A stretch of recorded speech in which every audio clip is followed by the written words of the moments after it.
暮らしを良くするお片付け研究室、チャンネル登録もよろしくね。こんにちは。お片付け研究室チャンネルのパンです。今回は物を減らしてシンプルに掃除の手間を減らすというテーマについて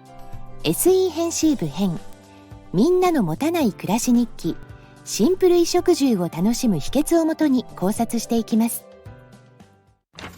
今回はシンプル&ミニマルライフを楽しんでいる人気ブロガーさんの知恵をまとめた暮らし日記をご紹介します。昨今ではエコの観点や物があふれる現代で無理せず楽に生きたいと望む人が増え、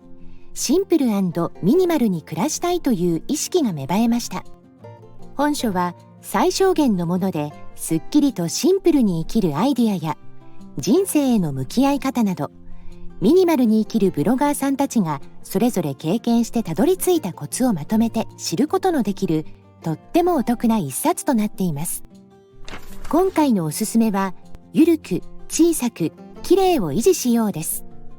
夫と3人の子供と暮らすブロガーのみさきさんが勧めているのは、少ない手間できれいを維持する方法です。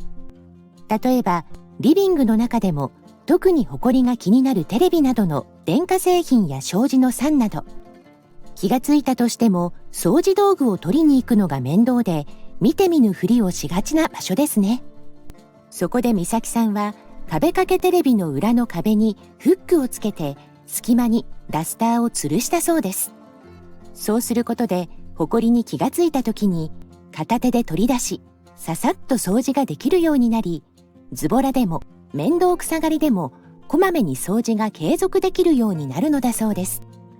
みさきさん曰く、吊るしたほこり取りは天然羊毛 100% で見た目もよく使い勝手も良いものだそう。お気に入りの掃除道具を使うと掃除が楽しくなっていいですね。このように手間を少なくするミニマリズムをさらに見ていきます。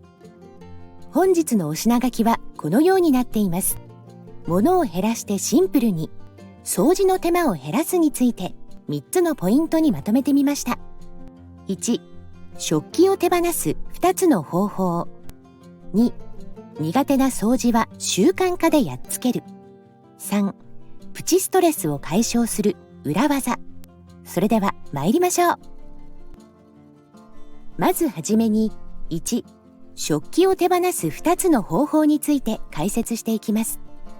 ミニマルライフと切っても切れないのは物を手放すこと。無の暮らしというブログで日々を綴っているブロガーのアパリさんは、物を減らす生活を実践し、毎日の幸せづくりを行っています。食器やグラスなどがなかなか手放せず、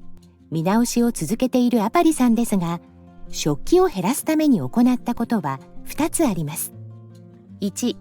同じぐらいの大きさの食器を見比べてどちらを残したいか考える。2、2軍にあたる食器を3週間押し入れにしまう。そうして3週間使わなかったら手放すというルールを決めて進めたところ、お皿を15枚ほど手放せたそうです。グラスも同様に選別して足りなければ洗えばいい。紙コップを置いておけばいいなど、たくさん置いておかなければならない状況を変えてみましょう。まずは食器棚から抜いてみると、意外と困らないことに気づけるようになり、その結果減らすことができるようになるとのこと。食器を減らしたいけどもったいないし、まだ使うかもと考えてしまう人は試してみてください。洋服、本、文具、日用品など応用できそうですね。お気に入りを残して必要最低限のものだけの暮らしになると、より大切に使うことができて、シンプル&ミニマルスタイルに一歩近づけることでしょう。続いて2、苦手な掃除は習慣化でやっつけるについて解説していきます。インスタグラムでミニマルな暮らしを発信しているのぞさん。料理以外の家事が苦手で、それを克服すべく習慣を味方につけて整える暮らしを実践しています。そんなのぞさんの朝のスイッチの入れ方は、キッチンを片付けることなのだそう。食洗機に入った食器やキッチントップの上で乾かしていた鍋類を片付けていると、不思議とやる気が出てきてテンションが上がってくるといいます。片付けをすると目に映るごちゃごちゃがなくなり、みるみる視界が開けていきますね。また、朝一のクイックルワイパー習慣に助けられていると話すのぞさん。寝る前に階段下にモップをセットして寝室に上がり、起床後階段から降りてきたらその足で1回全部にモップがけをするそうです。朝の5分足らずでカーペット以外の床掃除が終わるので、とっても楽なのだとか。体調が悪い日でもできて、習慣になっていれば苦にならずに掃除ができるので、習慣の力を思い知らされたというのぞさん。掃除が苦手だったり、面倒でもすぐできるように習慣づけをしてしまえば、いつの間にか掃除が楽にできているという状況を作ることができますね。習慣づけのアイディアを考えて実践してみるのを楽しんでやってみましょう。最後に3、プチストレスを解消する裏技について解説していきます。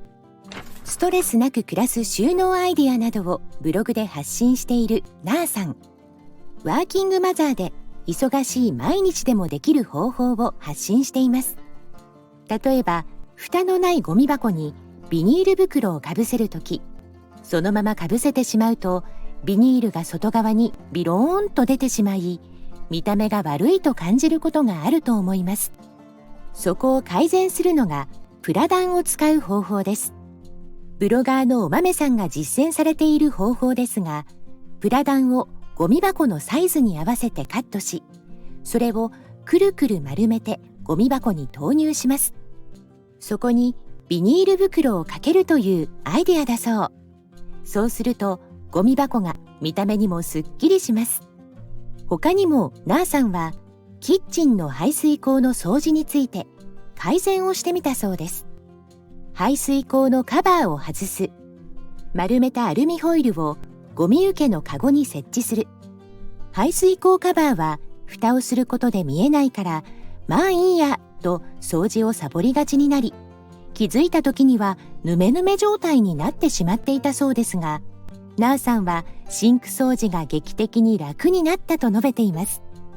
さらにアルミボールの効果を実感し、お風呂の排水口カゴにもアルミボールを置くようにしたそう。少しの工夫でプチストレスを解消して、日々の暮らしをミニマル化していきたいですね。暮らしとは十人十色だと言えます。シンプル&ミニマルな暮らしをそれぞれ大切に生きている様が本書では描かれています。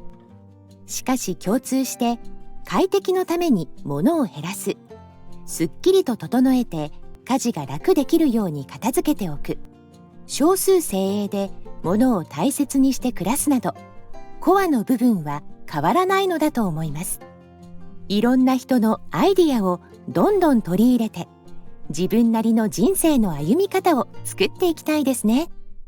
では、この動画の考え方をまとめて振り返っていきます。まず、物を減らしたいときは、その場所から移動させて寝かせておくと手放せるようになるということ。